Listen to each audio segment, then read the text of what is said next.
Yo, what up, everybody? How's everyone doing? Welcome back to another thrilling, titillating episode of Fan Fiction, a daily, Monday through Friday, role playing, play by post experience that we do on our Discord. How's everyone doing? If you want to join in, you can go do that. It's very, very easy to do so. Just join the Discord at discord.gg/Henley. All right, let's get to the butt kicking. How you doing, everybody? Yeah. So, for Act 6, 7, 8, Act 8, we're up to. I decided that we were going to. There's not going to be really a GM turn per se.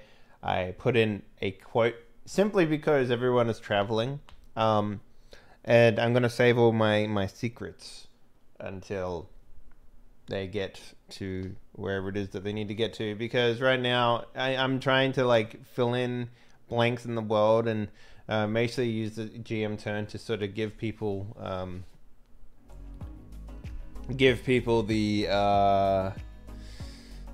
opportunity to what's that called? Metagame. Really, that's ultimately what this is. So yeah, let's go around and do this. The quote that I used was, "Travel makes one modest. You can see a tiny place. You see what a tiny place in the world you occupy," by Gustav Flambert. Since we are all traveling or making plans to make headway, please continue as you are. Everyone has different levels of tiredness, though, so keep that in mind when you're going forward. The time frame for this act is 4 hours, and the global boost die is 0. All right, so 1, 2, 3, 4, 5, 6 people acting today. Roger that. Roger that. All right, so we have John Stone, aka Mac Papa Squat. We have Tyler Blackmar. We have Ronald Cullen, aka Victor Von Vars. Who else we got? We got Olga Gasparova. We've got Samuel Davis. We have Zachary Blackhall. And that's it for today. So, let us add some experience points together.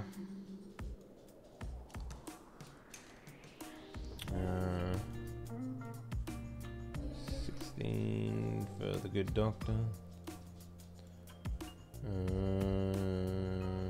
Samuel. 16. Oh, there is 16. Rigger is 14. You guys ever burnt your tongue so much it hurts forever? Yeah, that's where I'm at right now. Tyler.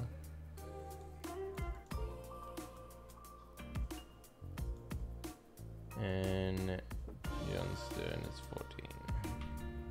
Alright. Cool beans. Alright, let's roll some initiative, ladies and gentlemen. Tyler Blackmore probably has the longest thing written today. Oh, okay. Well, there you go.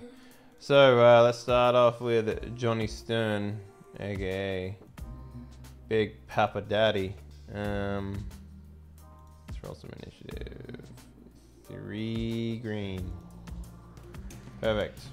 2 and 2. Nice and easy. Lemon squeezy. That puts you at the top, my man. Zachariah Black. Oh. 2 yellow. 1 and 3. Same as last time.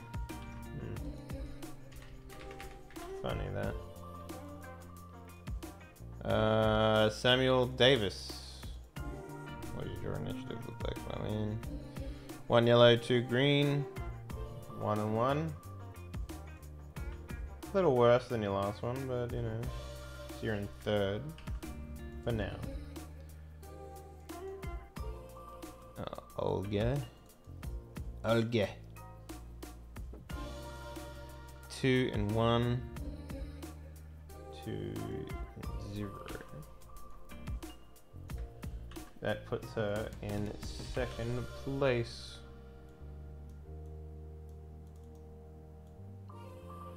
Alright, Ronald Cullen, aka Victor von Varus. 1 and 1. Let's put 1 and 1.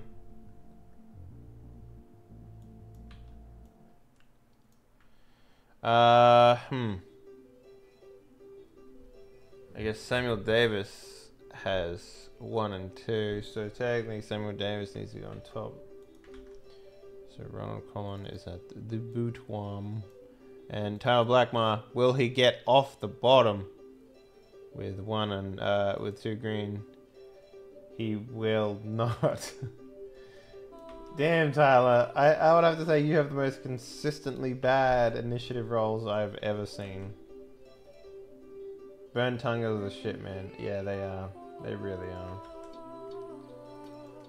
They really are. Alright. Okay, so the order is John Stern, Olga Yaspolova, Zachariah Blackhall, Samuel Davis, Ronald Cullen, aka Victor von Varus, and Tyler Blackmore. Alright.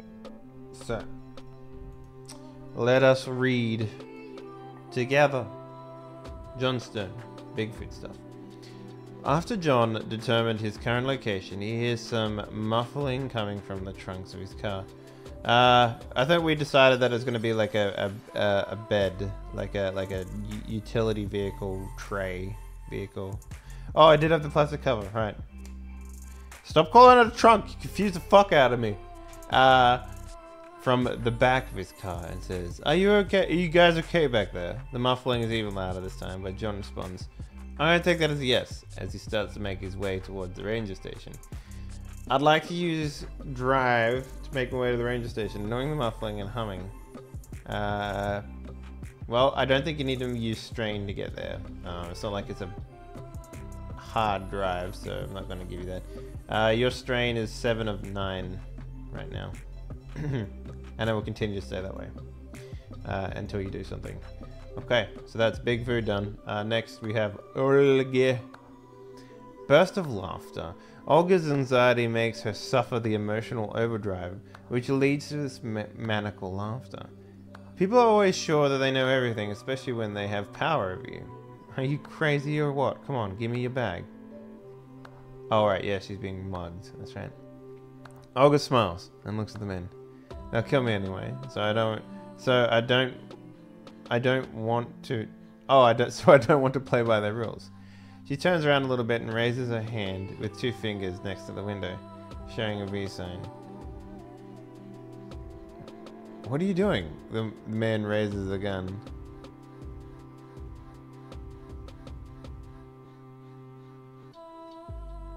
Okay. What do you think? I'm beautiful, right? Oh, look at how pretty my locket is, and this hairpin. Clearly worth the money. Olga politely, there we go, smiles at them, listing her wealth. Shoot her. Let's just take her supplies, proposed the second man. What are you doing? The armed man repeats. Well, I definitely don't have the money, and I absolutely couldn't afford to hire security, by the way, you know. I just want to have a map. But I can have your lives, too.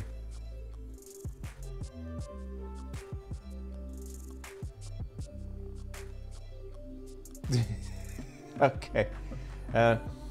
2 fingers. She showed to someone that there's 2 of us. Fuck. The second man starts panicking. Oh, don't worry. The mercenaries will immediately shoot both of you in the forehead. It'll be quick. I saw it many times. Shut up!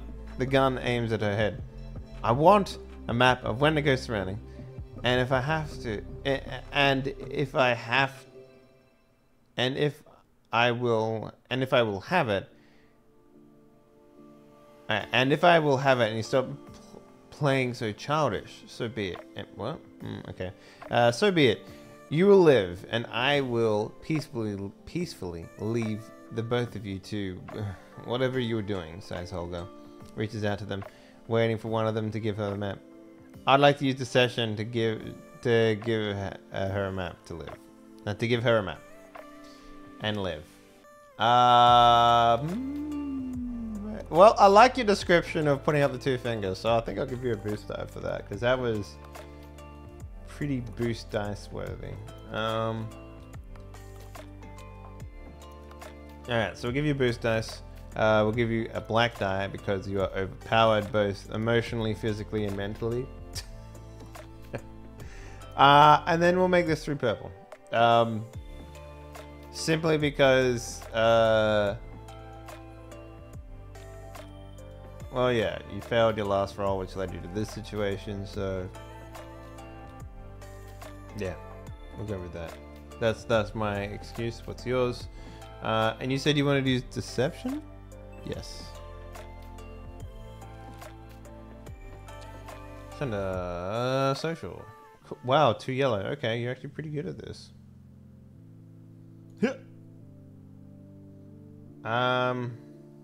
Threat. Wow, that's actually a really bad roll. You got 1 success, 1 failure, and 3 threats. So the way that this game works is that not having a success instantly means that you have a failure. That's actually, it's not as bad as you think. So, I do like the idea that you've rustled their jimmies, you know, like, and you put them on edge. So what they're going to do is, they are going to shoot you, Olga, and you are going to take wound damage. However, they also shoot and retreat, right? So the man with the gun starts to back away, and the other man's like, "Shoot her, you idiot!" And out of fear and confusion, the man will shoot you. You will take 1 in the shoulder, and you will take 2 wounds from it, and lose the use of your shoulder, obviously. The men will hightail it out of there. So your current standing is 2 wounds out of 11 and 6 out of 12 strain. So, but they will leave you in there, bleeding and bloodied. But this place has been half ransacked, and they did take their supplies when they left. So, I don't know, half a win, maybe. All right, Zachariah Blackhole, aka Dr. Sirius. Let's see what you got, my man. Upon seeing the entrenched rat, Zach rolls his eyes, hoists up his bag, and strolls back into town. It's been a long time since he properly boosted a car, but like hell, who's gonna get one pried out of a ditch without help? Something of which he had none. First, a little gun maintenance. Ah, he decided not to do it. Interesting. That would have been a pretty hard roll, all things considered. So, that's using your noggin.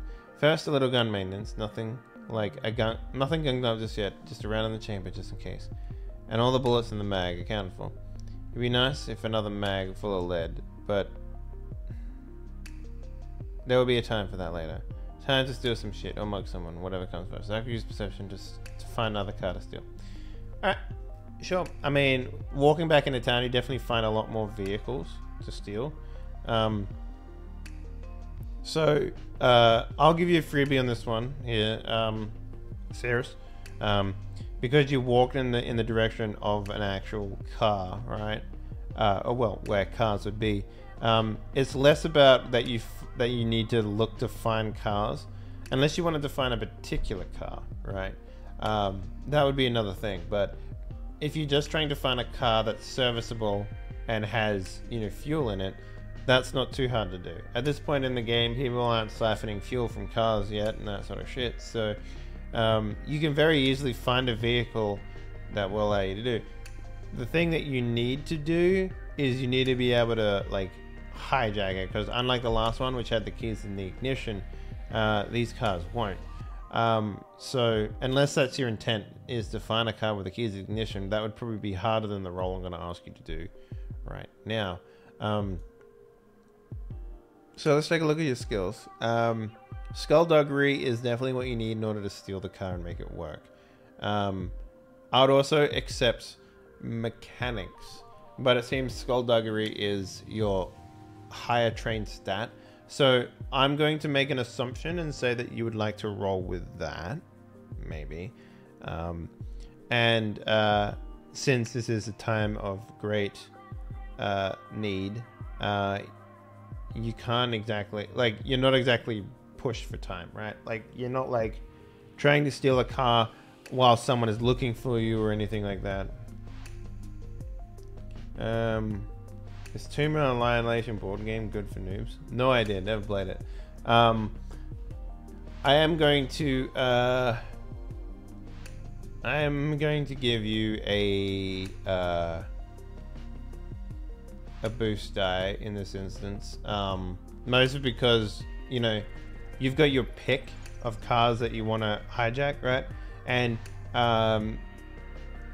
this is more like a timing thing, like how long it takes you. Because it's not like you have it's not like this is your only opportunity to steal a car. There's plenty of cars on this road going into the city. Just the closer you get, the harder it will be to do it on the down low, right? Sorry, I have a thing in my throat right now. So we'll go ahead and do this. It'll be 2 purple, give you a boost die, and we'll use skullduggery. If you don't want to do this, we can change it, but I'm going to roll it for you now so that you can do something next act. Okay, so yeah, I mean, it does take you like, I like the idea that, you know, there is a perfect car, perfect condition, doesn't look like it's been ransacked or anything like that. The problem is that it's a newer car, right? And newer cars are a bit more notorious for being harder to hijack. So it's less about like rubbing 2 wires together, Hollywood style, and more about like finding a way to trip the circuit so that you can make the car start its ignition process. I don't know how people do it. I'm not going to pretend like I do, but we've all seen movies where people steal cars, so use that in your imagination, and we'll go from there. So yeah, you do get a fairly newish car working pretty well. By pretty well, I mean 100%, because cars are either working or they're not. However, it does take you 4 hours of searching and dicking around with cars in order to get that to work. So it just does take that long, unfortunately. But you do get what you want out of it. Man, that was a rough roll though. You rolled 1 success on 3 dice and the other 2 had nothing on them. Yeah. The car's password was guessed. Yes. So we'll give you a strain for that. You are now 10 of 14, FYI, Zachariah. So just keep that in mind. If you play your cards right, driving shouldn't be a problem, and you might get some rest later, but we'll see how we go. It's also worth pointing out, guys, that this has been like 12 hours already. So potentially maybe you get another 4 to 6 hours before like your body clock tells you that you need to sleep. But you can push through that. That's what strain's for.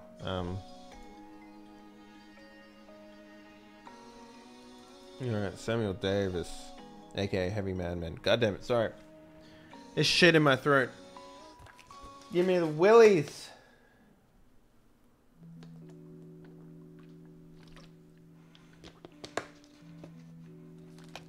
Okay. I might have a cold coming on. Fuck. Alright, Samuel Davis.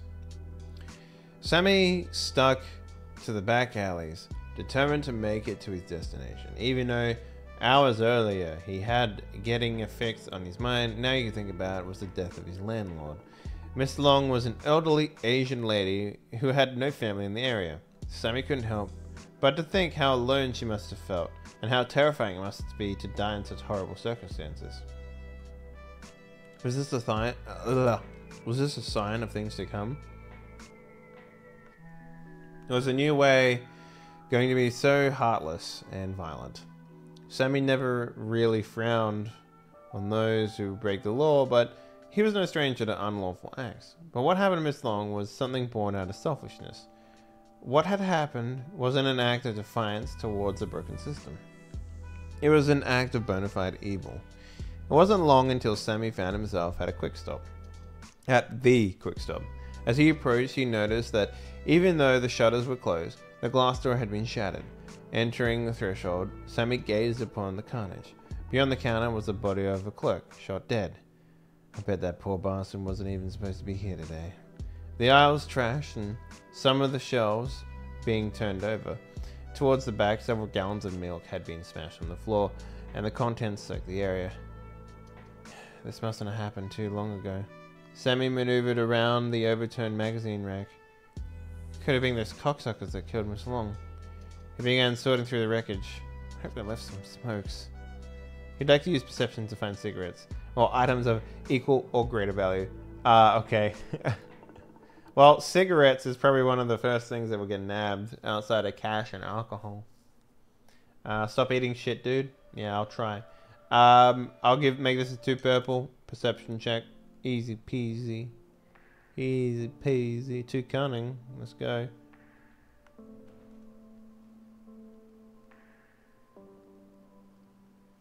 Okay, that's a weird result. Anyway, you create a boost dice for the team. Good job. I will mark that down. So 1 global boost dice, ladies and gentlemen, thanks to Sammy Davis. Alright. Well, here's the good and bad of this. You fail to find cigarettes. However, you do find cigarettes. They are just behind the bulletproof glass that the cashier was behind. And the cashier was shot through that little tiny hole where they because you can see the blast marks of the gun, because it was like the gun was pushed up against that hole and shot through. He triumphantly fails. Yes, so there's cigarettes behind that glass door that is bulletproof, and you would have a hard time breaking. Oh look, and that door that leads to that place is also locked. Fucking hell. How are you gonna get cigarettes now? Which also means that there might be something else back there too, as well, that could be very useful. So if you spend the time getting back there, you might find something pretty interesting. So we'll give you a strain for that, my man. So you're 2 of 12. You're pretty rested, so you can go all night, baby. All right, Ronald Colin, aka Victor von Varus. Let's take a look at you, which is Rigger. Victor takes it upon himself to stay at the back of the vehicular convoy. Why motherfucker you gotta say it like that? Anyway, this Tyler chap is just as erratic behind the wheel as he is in person. Despite the end goal being the rival at Bayland, Victor keeps his eyes peeled along the way. He's not heartless, nor is he stupid, so he will be watchful. On the way to Bayland, I'd like to use perception to keep an eye out for notable things along the way. These include survivors, attacks, and other noticeable oddities they pass, as well as the erratic behavior of Tyler behind the wheel for caution. Alright, here's what we'll do for this one. Since you're specifically looking for things and I don't know what's out there, we'll take your role as a way to sort of decide what we can find along the road. So, 3 purple, 1 black because of how dark and spoopy and lightning based it is.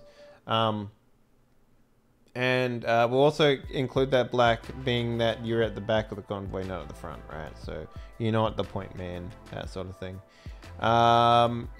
Perception, huh? Alright, we can do that. We can do that. And cunning, so 1 yellow, 2 green. Well, I mean, it's not a bad result for you, right? By any stretch of the word. Man, those purple really fucked you. Holy shit. I don't know what it is, man, with my purple rolls. No, I've been fucking laying down the law, apparently. You did pretty good. You got 2 successes, 2 advantages. However, I rolled 4, what do they call them in this game? Failures and 3 threats. So it literally canceled out everything you had.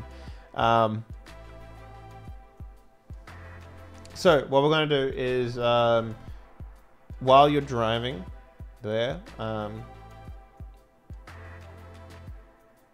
the basis for what's happening is, I mean, it's a dark and stormy night in the middle of the day. You know, it's hard to see anything. If anything, your mind is occupied with the threat of the human beings in front of you, as well as the threat of the stormy clouds that is all around you. What is your strain at right now? 0. Cool. I'm gonna give you 2 strain for this, Ronald, mostly because of your failure marks. But you don't see anything of note. I mean, there are cars along this road that are, like, you know, for the most part abandoned. Signs of car crashes. Every once in a while, like, there's one that's run into a pole. And you see a couple of like lumps, like shadowy lumps, just off to the side of the road. But you pay them no mind. Safety is in your vision now, my friend. And that is your turn. And the last person to act is Tyler Blackmore. Tyler keeps his foot on the pedal and makes his way towards Balin. Vroom vroom, mother trucker. Alright, you don't need to do shit. But if you want to know, your strain is 0 and your wounds are 0. So there you go, my friend. Alright, that pretty much wraps up the 8th act today. Shit, guys. Good rolls all around. We've got 1 global boost dice for the team to use, thanks to Samuel Davis. So you can thank him later if you roll real good on your initiative next turn. And yeah, so what we'll do is this next act, I will describe what the new town looks like, because I feel like you guys, with enough empty road and enough, you know, pizzazz behind your foot pedal pushing, you would definitely make it at least to the outskirts of the town by next week. Tomorrow. So we will definitely do it like that. Alright. We'll see you in a little bit. We're going to swap over to Yakuza 0. And yeah. We'll see you in just a smidge. Hell yeah.